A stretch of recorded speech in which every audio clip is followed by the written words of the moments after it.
오늘은 양봉을 처음 시작한 분들을 위해서 실패하지 않고 꿀벌 관리를 할 수 있는 방법에 대해서 저의 경험담을 말해보고자 합니다.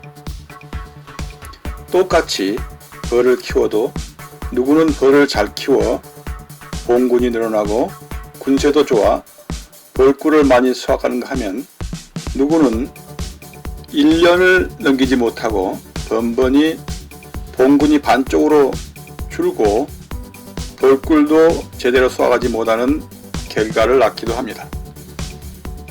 알고 보면은 사소한 것에 원인이 있었는데 그 원인을 알지 못하고 있거나 원인을 안다 해도 시기를 놓쳐 실패하는 경우가 있습니다. 벌꿀도 농사 마찬가지로 한번 실패하면은 다시 1년을 기다려야 하는 문제가 있습니다. 그 후유증은 정말 말할 수 없이 큽니다. 꿀벌을 기르는 일은 살아있는 생명체를 돌보는 일이기 때문에 벌을 아끼고 사랑하는 마음을 갖는 것이 중요합니다. 그런데 그게 말처럼 그리 쉽지가 않았습니다. 저 역시 매금 중에 다쳐버린 소문을 발견하지 못해서 벌 한 통을 몽땅 죽게 하기도 했고, 스트립제 진드기 약이죠. 하나씩만 넣어주면 되는 진드기 방제 시기를 놓쳐서 전 봉군이 진드기 피해로 거의 소멸될 위기를 맞기도 했었습니다. 이렇게 몇 차례 실수를 하고 나서야 정신을 가다듬고 벌꿀 관리를 정말 꼼꼼히 해야겠구나, 이런 생각을 하게 됐습니다. 우리 토종벌은 자연 속에서 잘 살아가지만 양봉, 지금 우리가 하고 있는 게 새양벌이죠. 새양벌은 사람의 손길 없이는 자연히 소멸하고 마는 성질을 갖고 있습니다. 만약 분봉을 하여 자연으로 날아가 버리면은 그 애를 넘기지 못하고 소멸하고 마는 것이 양봉입니다. 새양벌인 양봉은 그만큼 사람의 손길이 필요한 성질을 갖고 있다는 것을 아셔야 됩니다. 그럼 꿀벌을 처음 시작하면서 실패를 하게 되는 원인부터 한번 알아보겠습니다. 양봉을 실패하는 요인입니다. 응애 진드기 방제를 소홀했을 때 그런 현상이 나타납니다. 꿀벌 성패를 좌우하는 중요한 사항입니다. 양봉인들 사이에서 진드기만 잘 잡아도 절반은 한다고 말할 정도로 중요합니다. 꼭 명심해서 응애 진드기 방제에 철저를 기해야 합니다. 다음은 토봉으로 인한 피해입니다. 토봉이 일어나면은 벌통의 군세가 약화되고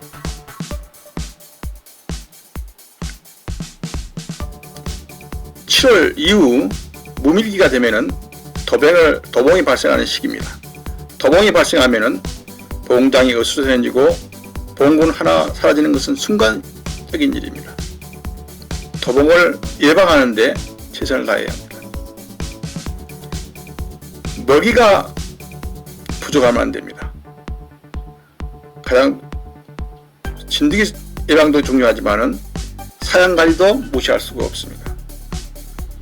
먹이가 부족하면은 산란이 중지되고 봉군의 세력이 급격히 약해집니다. 월동에 실패한 대부분의 우리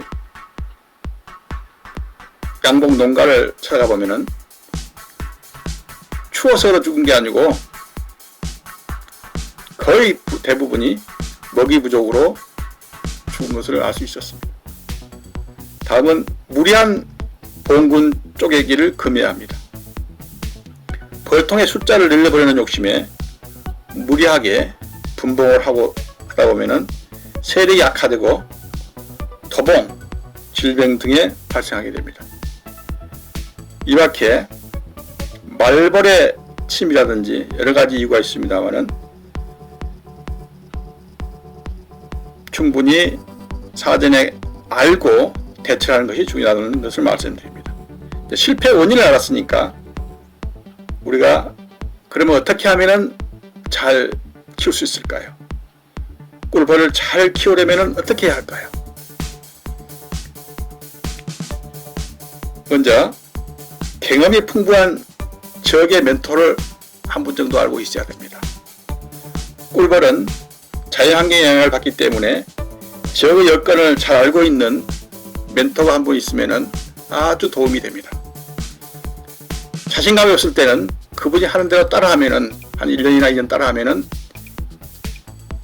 습득이 되겠죠.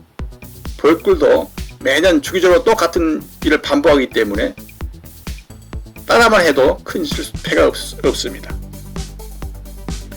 진드기나 응애 질병 예방은 선제적인 예방관리가 중요합니다. 발생한 뒤에 사후에 하려면 어렵고 힘들고 잘 되지도 않습니다. 주기적으로 사전에 예방하는 방역이 필요합니다.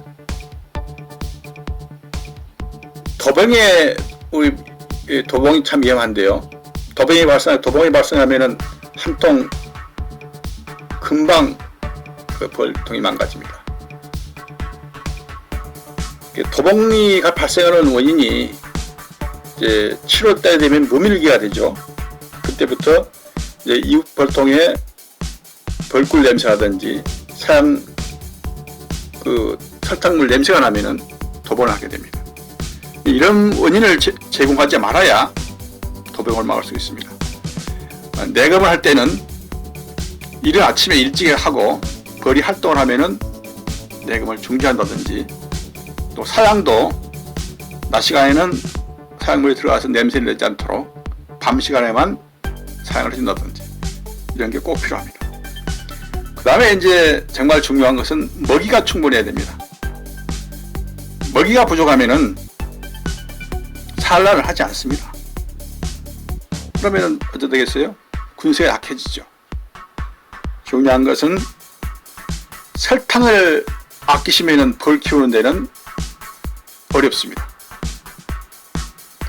가감하게 사냥을 해서 먹이가 충분해야 벌도 잘 자랍니다. 그리고 무리한 인공 분봉을 하지 않습니다. 물론 벌을 쪼개는 것은 이제 욕심이긴 하지만은 결국은 본인의 수익과 관련이 되기 때문에 한 통을 가지고 세 통, 네 통도 막 나누고 그러죠. 그런데 무리하게 하다 보면은 약화돼서 질병이 달라들고 또 세력이 약해져서 어려워지는, 더 힘들어지는 그런 결과를 초래할 수 있습니다. 분봉을 너무 무리하지 말라. 적당한 한 통을 두 통을 하든지 세 통까지만 한다든지 이렇게 해서 분봉하는 게 적절하지 않을까, 이런 생각을 갖고 있습니다. 이제 그 다음은 이제 자연 분봉이 있죠. 그 벌이 세력이 너무 왕성해서 집이 비좁아서 나가는 분봉인 자연 분봉이 있는데, 이걸 예방해야 됩니다. 애써 키운 벌이 분봉해서 나가버리면은 또 분봉이 나는 시기가 5월달, 한참 꿀을 딸 때 나는데, 이럴 때 만약 분봉이 나가버리면 꿀도 못 따고 벌도 잃고 이런 손해를 보게 됩니다. 분봉이 나가지 않도록 또 방법을 강구해야 됩니다. 그 다음에 이제 마지막으로 이제 꿀벌의 습성을 빨리 터득을 해야 됩니다. 그래야 벌 키우는 이상이 없습니다. 예를 들면은 벌통 내에 먹이가 부족하면은 벌이 아주 사나워집니다. 이제 벌통을 열고 이렇게 내검할 때도 손을 빨리 움직이면은 누군가가 자기들을 공격하는 것을 인식을 합니다. 손 동작을 서서히 움직여야 됩니다. 벌통 내부에서 이렇게 작업할 때는. 그래야 벌들이 반응하지 않습니다. 빨리 움직이면은 자기의 무리를 침하는 것을 생각을 해서 달라들고 쏘고 이럽니다.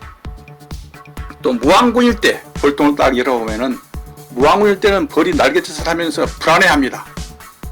이제 뭔가 이상했다는 이야기죠. 벌통 내부에. 이런 것도 감지가 되고요. 또 벌이라는 게 자기 같은 종족이라 할지라도 먹이를 놓고는 아주 치열하게 싸웁니다. 남의 벌통에 꿀을 훔치기도 하고 아주 치열하게 싸우니까 그 무리 생활의 중심이 되는 건 여왕벌이지만은 이런 그 생리를 습성을 벌습성을 빨리 터득을 해야 벌을 키우는 데 유리합니다.